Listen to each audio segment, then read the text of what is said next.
अतीत के राज, उन्हें सुलझाना बिल्कुल किसी जासूसी के काम जैसा लगता है ना? तो आज हम सब मिलकर यही करने वाले हैं। हम ढूंढेंगे वो सुराग जो हमें हजारों साल पहले की दुनिया में ले जाएंगे और समझने की कोशिश करेंगे कि तब जिंदगी कैसी थी। तो फिर चलिए शुरू करते हैं ये ऐतिहासिक जासूसी। तो ये सब शुरू होता है एक बहुत ही सीधे लेकिन उतने ही गहरे सवाल से कि भाई हमें ये पता कैसे चलता है कि इतने साल पहले आखिर हुआ क्या था। है ना सोचने वाली बात। और जानते हैं यही सवाल एक बच्ची रशीदा के मन में भी आया था और यही यही है हमारी इस जासूसी का सबसे पहला सुराग। तो हमारी कहानी की शुरुआत ही एक पहेली से होती है कि आखिर इतिहास को समझें तो समझें कैसे। मतलब वो लोग, वो जमाना, वो दुनिया जो हमसे सदियों पहले थी, हम उसके बारे में जानते कैसे हैं। चलिए इन्हीं सवालों के जवाब ढूंढने निकलते हैं। तो किसी भी जासूसी की तरह हमारा पहला कदम है पुराने निशानों को फॉलो करना। मतलब ये पता लगाना कि शुरुआती इंसान आखिर रहते कहाँ थे और वो एक जगह से दूसरी जगह जाते ही क्यों थे। उनकी इन्हीं कदमों के निशानों का पीछा करके हम उनकी जिंदगी से जुड़े बहुत जरूरी सुराग ढूंढ सकते हैं। तो पहला सुराग, लोग रहते कहाँ थे? इसका जवाब देखा जाए तो काफी सीधा है। वो वहीं रहते थे जहां जिंदगी थोड़ी आसान हो।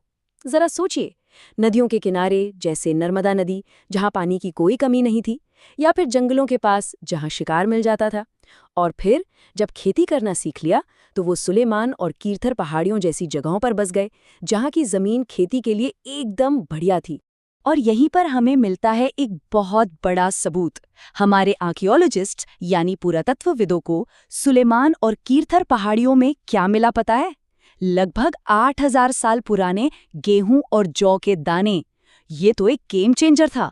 इसका सीधा सीधा मतलब ये था कि लोगों ने अब खेती करना और एक जगह टिक कर रहना शुरू कर दिया था। लेकिन ऐसा नहीं था कि सब एक ही जगह बस गए। लोग तो चलते रहते थे और उनकी हर यात्रा के पीछे थी एक कहानी। कुछ लोग बेहतर जिंदगी की तलाश में थे तो कुछ बाढ़ या सूखे जैसी मुश्किलों से भाग रहे थे। सेनाएं निकलती थी नई जमीनें जीतने के लिए, व्यापारी अपना सामान लेकर जाते थे और धार्मिक गुरु अपना ज्ञान बांटने। और हाँ, कुछ लोग तो बस रोमांच के लिए, नई नई दुनियाएं खोजने के लिए निकल पड़ते थे। पर यह सफर कोई आसान नहीं था, बिल्कुल भी नहीं। जरा सोचकर देखिए, सामने खड़ा है हिमालय जैसा विशाल पहाड़ या फिर दूर दूर तक फैला तपता हुआ रेगिस्तान। रास्ते में नदियां हैं, समंदर हैं, लेकिन फिर भी लोगों ने हिम्मत नहीं हारी। उन्होंने इन सारी चुनौतियों का सामना किया और अपना सफर जारी रखा। अच्छा, तो अब हमें ये तो पता चल गया है कि लोग रहते कहाँ थे और घूमते क्यों थे। तो चलिए अब अपनी जासूसी का रुख थोड़ा मोड़ते हैं और पता लगाते हैं कि इन जगहों को, अपने देश को, ये नाम मिले कैसे।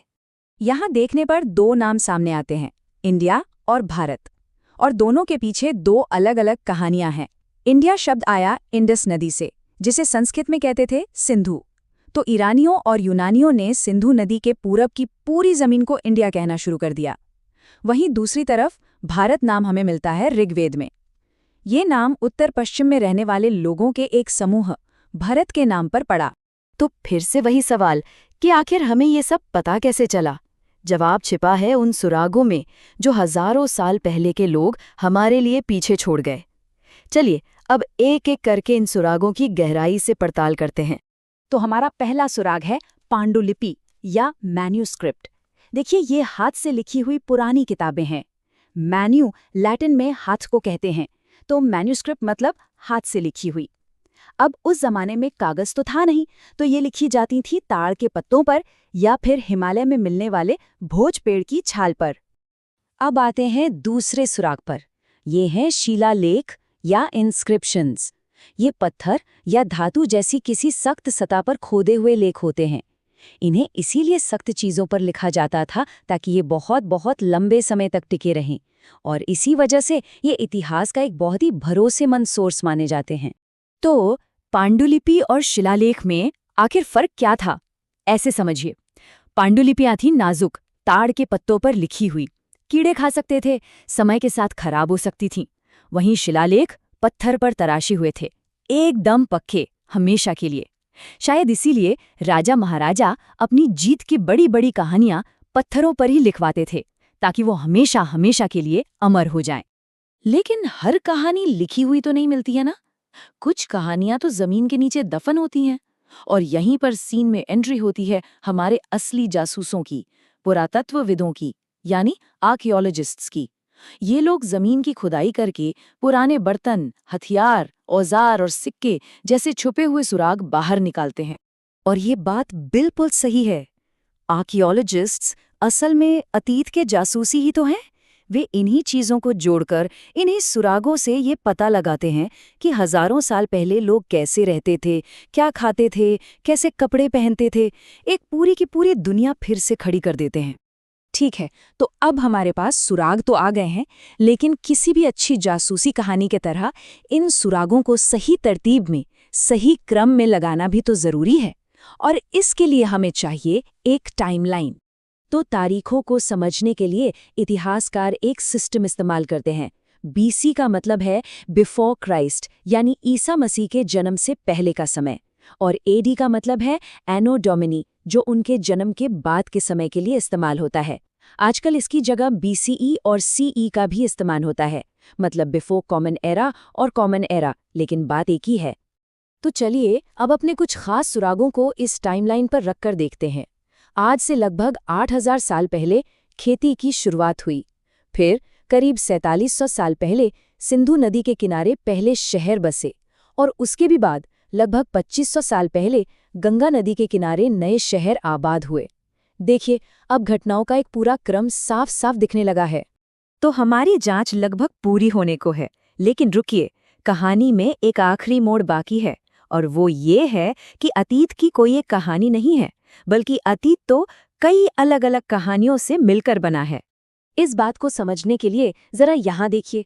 एक तरफ राजाओं की जिंदगी, दूसरी तरफ आम किसानों की। दोनों में जमीन आसमान का फर्क था।